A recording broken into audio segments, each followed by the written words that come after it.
To introduce our first keynote speaker. This is very exciting for me. We have Lucy Bain coming all the way from Sydney. Lucy's an engineer at Atlassian.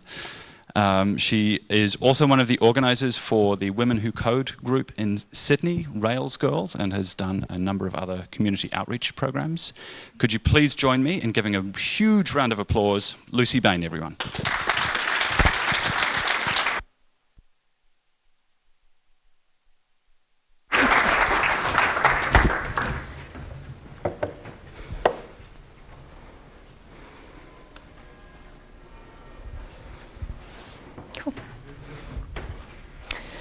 I moved to Sydney 3 years ago, sight unseen. This is literally my first view of the city. Now, I moved with my partner, but I didn't have any friends there. So when I got there, I decided to go to meetups. Lots of meetups. Now, I went to these events, but I still struggled to meet people. I struggled to have interesting conversations with them. Instead, I had those circular conversations of, where do you work? Where do you live? What do you do now? On to the next person, over and over. To be honest, I wasn't very open with them. I would let them do the talking and then kind of fizzle out into awkward silences. And I would leave these events feeling drained and frustrated. This all culminated about a year later with my sitting in this park crying because I didn't have any friends. I felt useless and broken. Normal people can make friends. I'd made friends in the past. What was so wrong with me? So after I got sad, I got angry, and I decided that I needed to do this a slightly different way. So my first change was to go to the events that I actually enjoyed. And at these events, I would volunteer for anything. You needed somebody to get there early and check people's names off? I was your girl. You wanted somebody to stay late and stack chairs? Sure, I could totally be there. Because I was at these events constantly and for so long, people started to recognize me and remember me. It also meant that I had time to ask them questions, something more interesting than just, where do you work? But what language do you use? Why do you like that? Tell me a bit more. As I became more confident and outgoing, I was better able to make friends. Having friends made me more confident and outgoing. It was this great positive cycle. Now, eventually, some of these groups that I was part of needed new leaders. Their leaders had moved away or burnt out. It was just time for a change. And so they asked me if I would step up. I had obviously proven that I was really interested in doing this kind of stuff because I was there all the time. Now I get to run these meetup events, and I love it. I hope that I help other people reach out and connect with one another, which is what I'm here to ask you today. What's holding you back from connecting with others? Now this comes in 3 levels, for the purposes of this talk at least. First, there's this base level. These are these one-on-one connections, those conversations you have with individuals at meetup groups or these friendship groups that you have. This is where you need to start reaching out beyond yourself. For me, at this level, I was being held back by shyness, so that's what we'll talk about here. Then there's this community level. Now, I'm going to be talking mostly about programming communities because it's what I have the most experience with and what we have in common. But if you're part of other communities or school groups, hopefully these lessons will apply as well. At this level, most people are intimidated by showing up at all. We talked about how it was difficult to go and meet these room full of strangers, and I definitely get that. People who are there are often intimidated to give talks. So that's what we'll be talking about, both of those in this section. Then there's leaders. Now, I think of leaders as really just the most active members of the community. I don't think that they're particularly special. But the connections that the leaderships have is a little bit different. It's not so much about connecting more with your members as about facilitating your members connecting with one another. And on this level, most people feel that they don't know how to start. Or if they do have an idea about how they want to start, they lack the confidence to do so. So we'll be covering both of those as well. I've done it all. It has been a long journey for me, for being shy to being able to stand here in front of you today. I've worked hard to move past these barriers that I've had for myself, but I'm here today, standing in front of all of you because of these efforts. Being part of these communities has been a fantastic experience for me, as I hope it has been for you too. I encourage you to push your boundaries when connecting with one another, to become more active and friendly members of your communities, and, if you're willing, to play a leading role for them as well. So let's start on that base level, those one-on-one connections that really lay the foundation. So in year 4, I was introduced to my fellow student as shy. And at the time, I was really indignant about this. I wasn't shy. What's this teacher talking about? I just never talked to people I didn't know because, they were scary. And I always had a book in my backpack ready to go for a quiet moment, or so I could just ignore the people who were trying to talk to me. And during recess, I wrote short stories about cats. But, I wasn't shy. She was crazy. Looking back, my teacher was totally right. I was absolutely shy. Now, before we get too involved with my awkward adolescent years, let's get a few things straight. I'm going to be talking about 4 main personality traits: shy, introvert, outgoing, and extrovert. Now, while some of these are often used interchangeably, they're actually different, and it's important that we note those differences now. So, shy is being reserved or timid around others, whereas outgoing is being friendly or socially confident with others. An introvert is somebody who gets their energy from being alone, whereas an extrovert is someone who gets their energy from being with others. Now, these definitions are definitely simplified. If you'd like to talk more in depth about that, I'd love to chat with you after, but they'll be good enough for us for this talk. Now, it's possible to fall into any one of these 4 quadrants, and I know people in all of them. And while I've drawn it with really hard lines like this, it's actually more of a sliding scale. You can kind of fall anywhere in this area. Now, fun fact, if you don't quite identify as an extrovert or an introvert, you might be what's called an ambivert, which is somebody who falls right in the middle. So in 1967, the University of London did a study where they took a bunch of babies and they put a little bit of lemon juice on their tongue, and they measured the baby's response rate. So did they really freak out about things, or were they kind of like, oh, that's annoying, but whatever? Then when these babies grew up, they gave the kids a personality test to find out if they were introverts or extroverts. So hands up if you have heard of this study before. Oh, that's pretty good, sweet.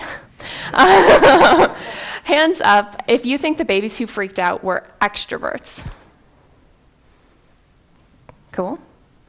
And now, hands up if you think the babies who freaked out were introverts. All right, pretty split. That's good for me. So the babies who had a stronger reaction grew up to be introverts. Even as babies, they experienced the world more strongly than their extroverted counterparts. This is one of the reasons that introversion and extroversion is so common on personality traits. It's because it's extremely consistent throughout your life. On the flip side, being shy and outgoing is much more variable.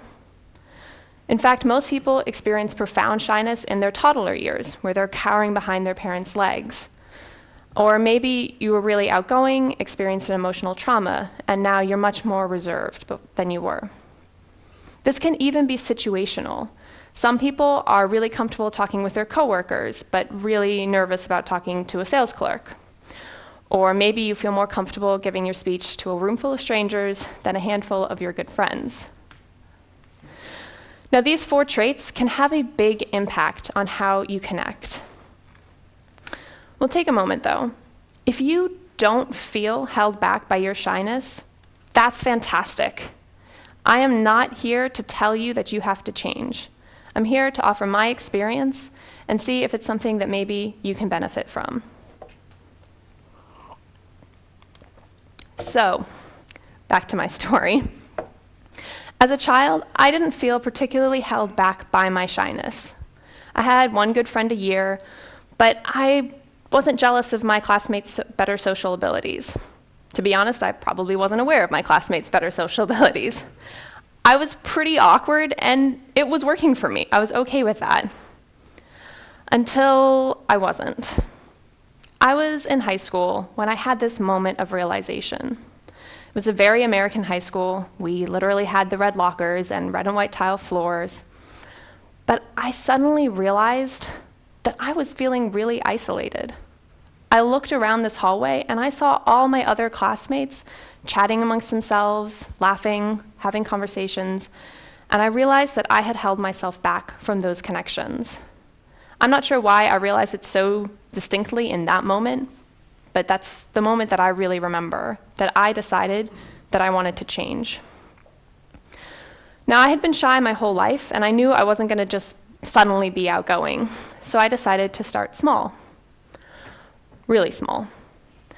I started with smiling.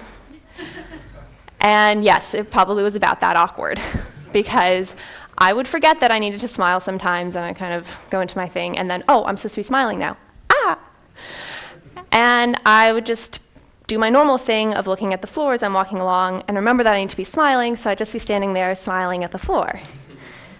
Okay, well, that got a bit weird, so I knew I needed to start looking up when I was smiling.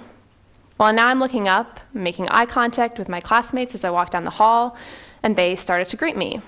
So I'd say, "Hi, Lucy." I'd be like, "Hey, person." And that was awkward too. So I had to start learning their names. This smiling thing had way more of a snowball effect than I expected it to, and that really worked for me. So I decided that I needed to start setting tiny goals, little things just like smiling a little bit more. I needed to ask more questions in class, even if those questions felt stupid. Or I needed to strike up a conversation with a classmate, even though I didn't know that much about them. These little things built up. And I made it a point early on to celebrate any little win I had. If I remembered to smile, that was a win. If I asked a question in class when I normally wouldn't, that was a win. I knew that I was going to be constantly challenging myself little by little, and I needed all of the positive reinforcement that I can get. At the time, I talked to some of my friends about this project of mine, and while they could see that it was something I was interested in, they asked if I was doing it for the right reasons. Was I faking this outgoing self of mine?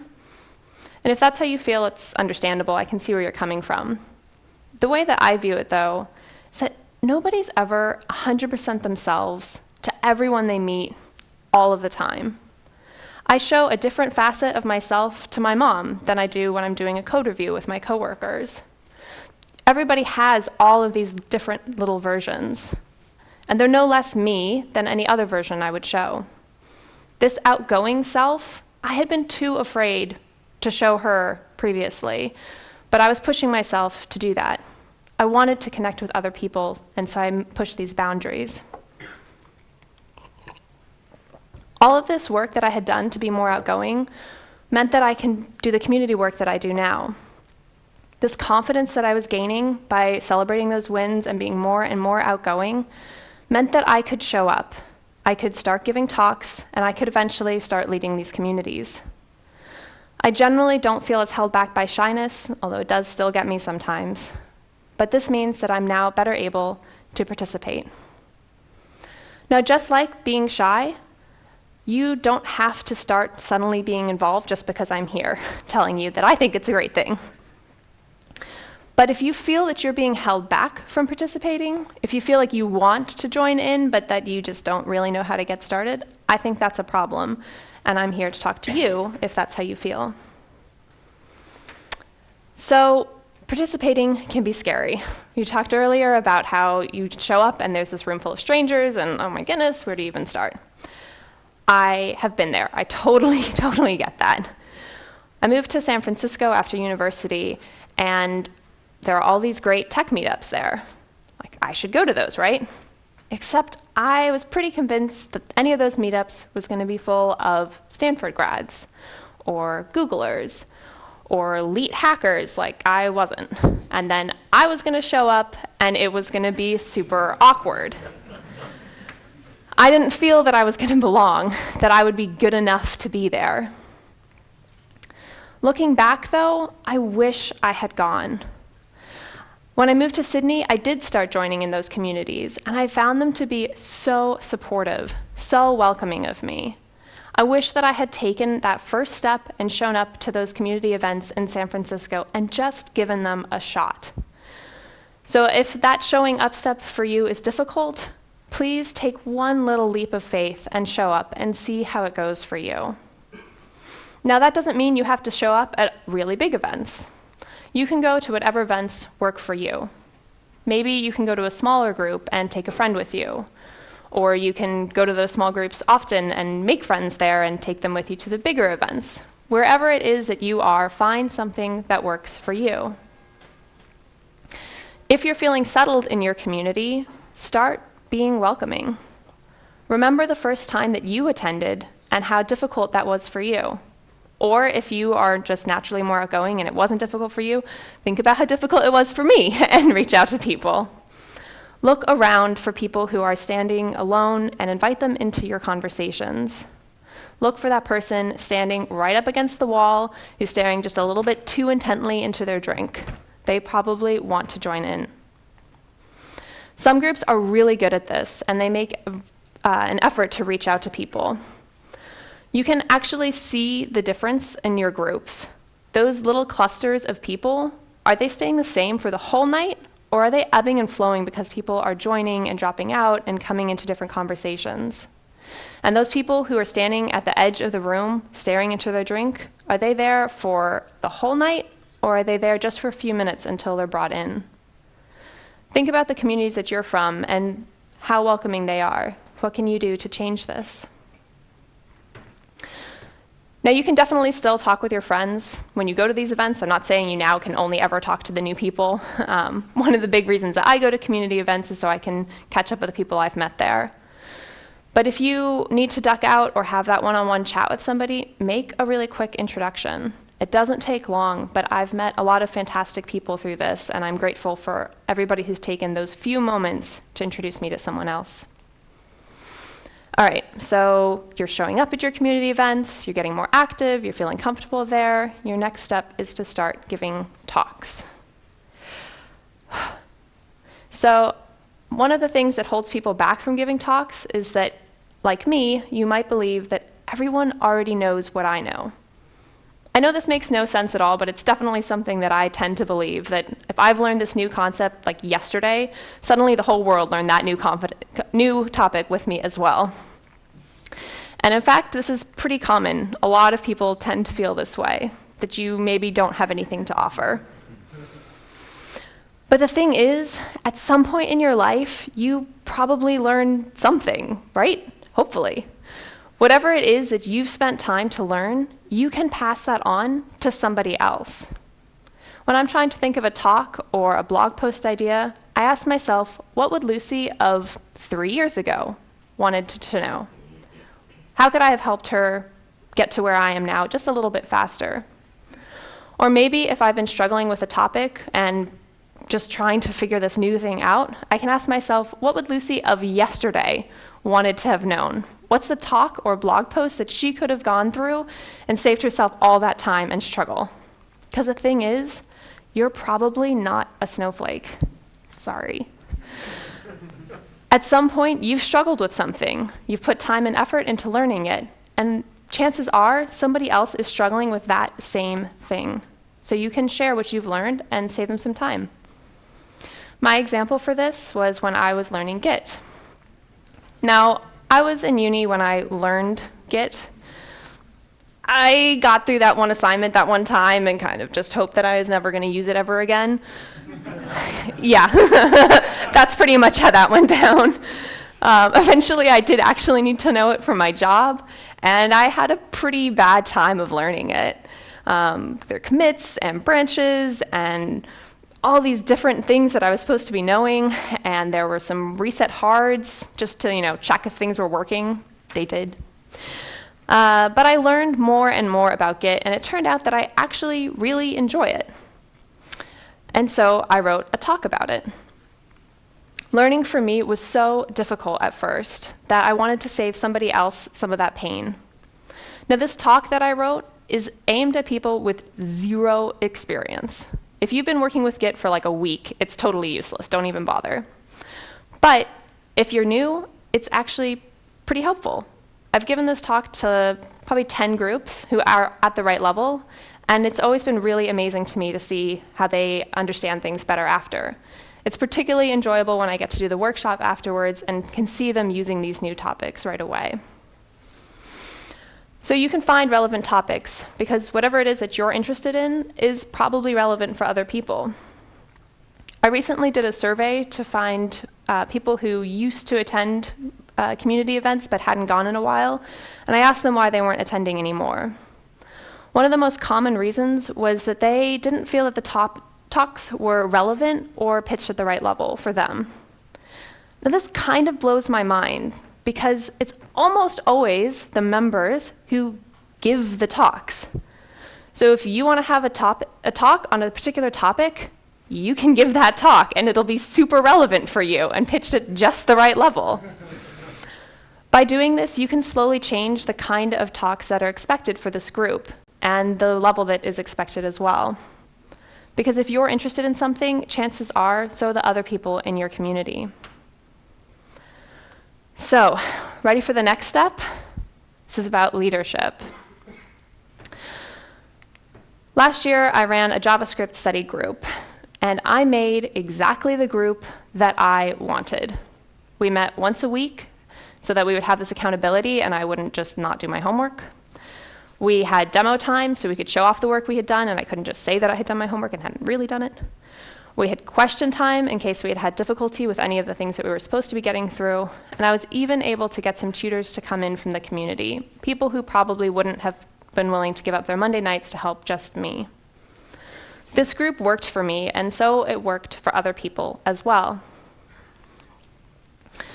I'll let you in on a little secret. I'm involved in the community because I'm actually pretty selfish. I run events for my own benefit. This study group was because I wanted to learn JavaScript. I want these groups to exist for me. I'm pretty selfish, and that's made me much more generous with my time. I think selfishness can be a good thing. When you're leading, that means that you are in control with how the group goes. You get to decide on the topic and on the structure. Now, we talked about picking topics before and how you're probably not a snowflake, so if you're interested, other people are too. But how does that structure work? I've attended or organized a lot of events, and so I've gotten a bit opinionated about what I like. For example, I don't particularly like book clubs because I find that they get off topic a lot and tend to waffle. And I do like the forced interaction. I'm looking forward to these dinners that were coming up, because it makes you connect with people and it helps me overcome my shyness. So think through what event structures you like. Do you like the free flow of conversation that maybe gets a bit more off topic but encourages discussion? Or maybe do you like the efficiency of knowledge sharing that lectures can provide? Do you need more time to reflect so you can really absorb what you're learning? Where do you fit on things? As a leader, you are in control, and you can choose what structure works best for you. So take a minute to think about some past community events you've been to. And what kind of events did you prefer?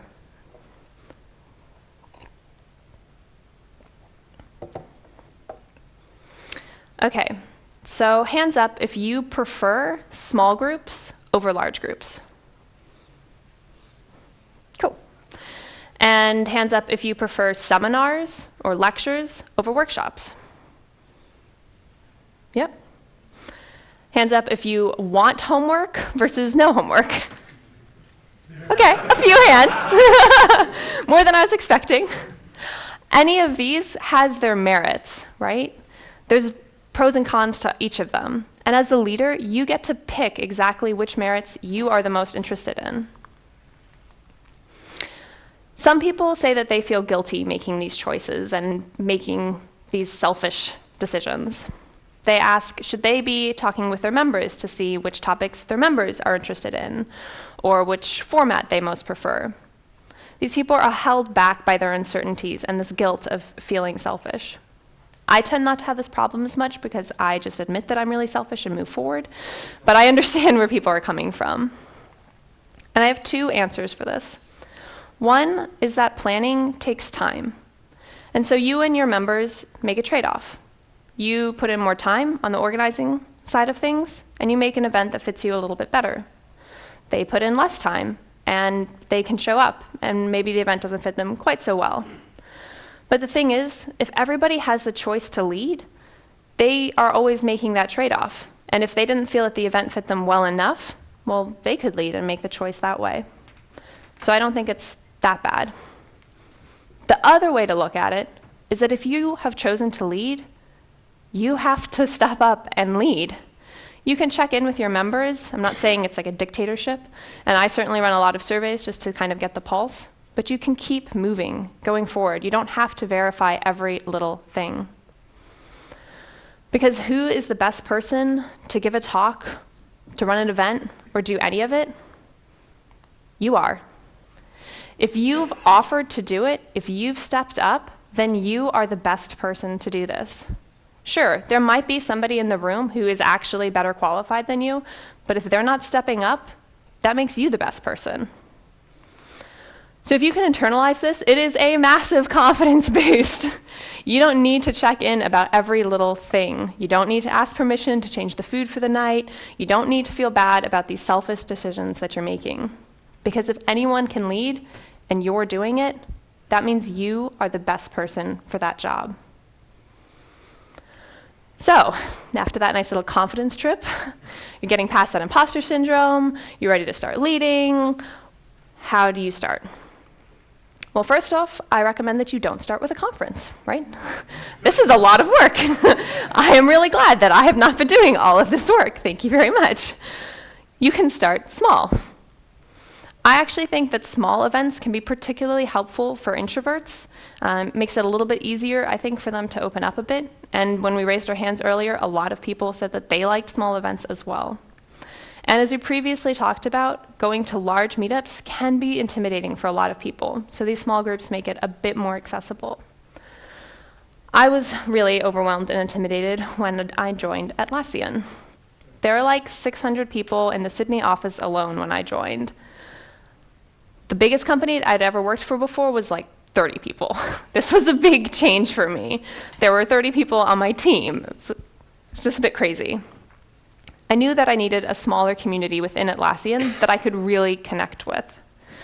So I was selfish, and I made the group that I wanted. It took a bit of trial and error, but what I ended up with was coffee dates. So for coffee dates, people would opt in, and you get paired up randomly with one other person from the group, and you're asked to take 30 minutes out of your week and go and get coffee with that person. This takes extraordinarily little organizing. You've got a list of people, you've got a randomizer, and you send out one email a week, and that's it. It's great. It's fantastic. Definitely recommend. And I've met a lot of interesting people this way. It means that I've connected with people who I wouldn't necessarily have met in my normal working life and who weren't necessarily on my team. Atlassian feels a lot smaller to me now, even though we've grown, because I've made these connections around the office. Now, the other way to look at it is that I wanted to connect and I made coffee dates, but other people wanted to connect as well. They signed up. HR wasn't telling them that they really should do this because, you're meeting people and you need to. And I wasn't harassing them saying, please, please, I need friends, like sign up. I made the list available, and if they wanted to sign up, they signed up. My needs were not unique. I wasn't a snowflake. I made this community happen, and other people wanted it too.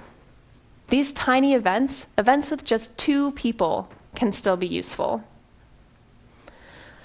All right, well, let's go a little bit bigger than just 2 people. We'll start with small groups. Things like the dinner groups for tonight that are sort of 8 to 10 people. I think those are a little bit smaller. At Atlassian, I was lucky enough to be part of mentoring rings. I didn't run them, but I was one of the members, and I really enjoyed my time there. For our mentoring rings, we met every 2 weeks for about an hour, and we discussed whatever we as a group were interested in. We'd have a short presentation and then mostly discussion after that. We had talks on things like assertiveness or working in teams, negotiating pay rises, things that we had said we were interested in. Now, for a group like this, you don't need to be a bouncy and exciting MC. It's a small group, and the group works because it's small. We could have really open and honest conversations with each other. Really honest conversations. We had this deep trust with one another, and this facilitated our relationships. We still meet for lunch about once a month, even though the group's been finished for probably about a year now. This small group was able to do big things because of these connections we've had with one another. All right, tiny events, small events, slightly larger events. It's getting a little bit more intimidating though, and that is pretty reasonable. Most people, when I talk to them about maybe trying to run something, feel intimidated. They feel underqualified. They tell me, well, other people run events. Not me, but other people. And somehow it seems like nobody ever expects to do their first event. Everybody just jumps into doing their fifth event. I'm not sure how they get there, but by magic, you never really need to do the first one. When I moved to San Francisco, I wanted to do a Python programming course through Udacity online. And I knew that most people don't finish these courses. I thought it was a shame that Udacity didn't put together some kind of groups for us. They didn't have accountability partners maybe, or somebody who would check in on us. I felt like they should organize this. Not me, but them.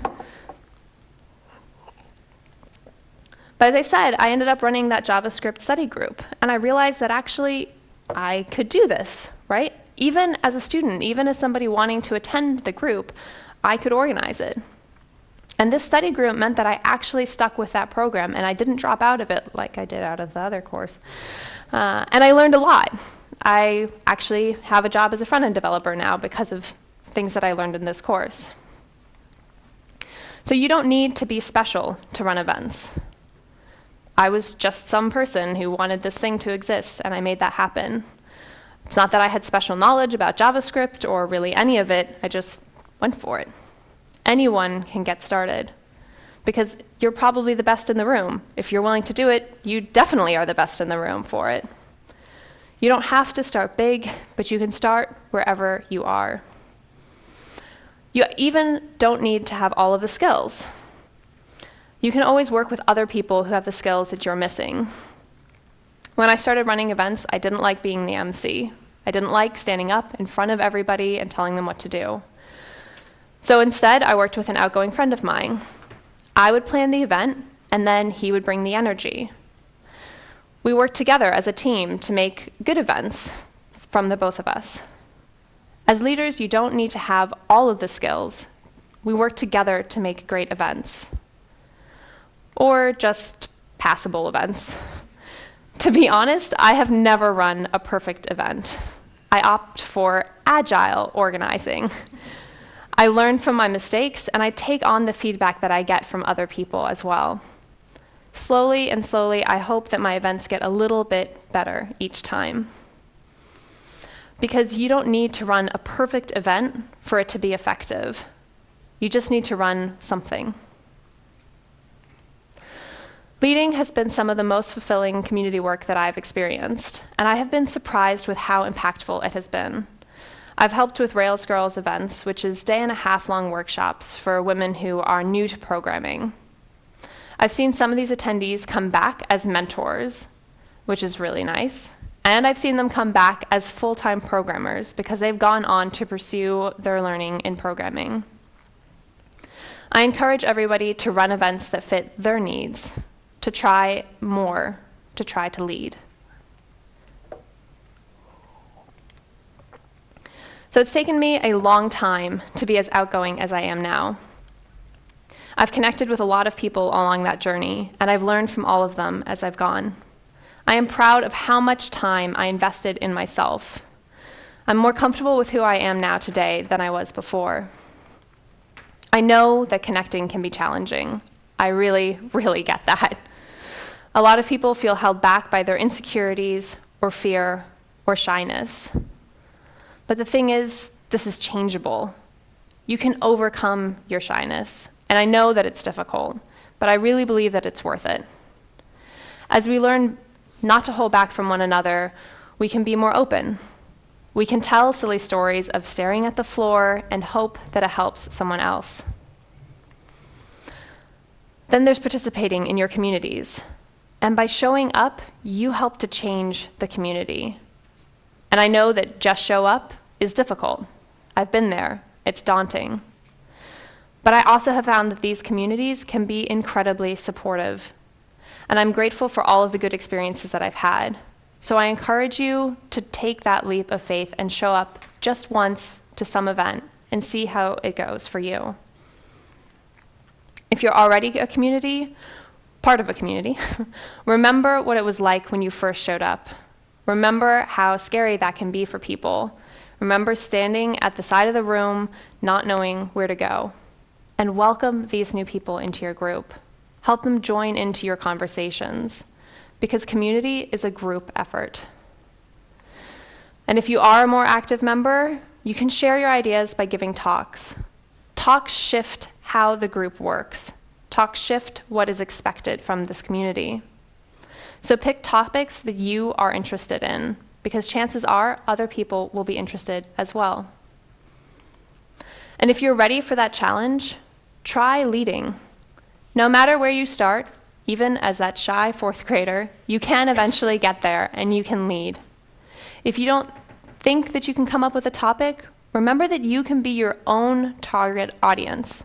Run events for you. Run whatever you're interested in, because you're probably not a snowflake either. You can choose to lead because that makes you the best person for the job. If you're willing to step up, you get to make decisions, so go for it. And you can start small. You can even start with those tiny two-person groups, those coffee dates. You don't need to organize tons of people to run a useful event. I've learned a lot from my experiences with leading. I've learned from my fellow organizers and from my attendees. I've enjoyed all of these experiences, watching the community grow and seeing other people connect as well. I really encourage you to give leadership a try. As we break up for morning tea, please take a moment to connect with someone you haven't met before. You've got 3 days of networking, chatting, and learning ahead of you. How can you make the most from this time? And when you leave on Sunday, buzzing with these new ideas, consider how you can take them back to the communities where you come from. Through small leaps and pushing your boundaries, you can move past what held you back before. So connect, participate, and lead. Thank you.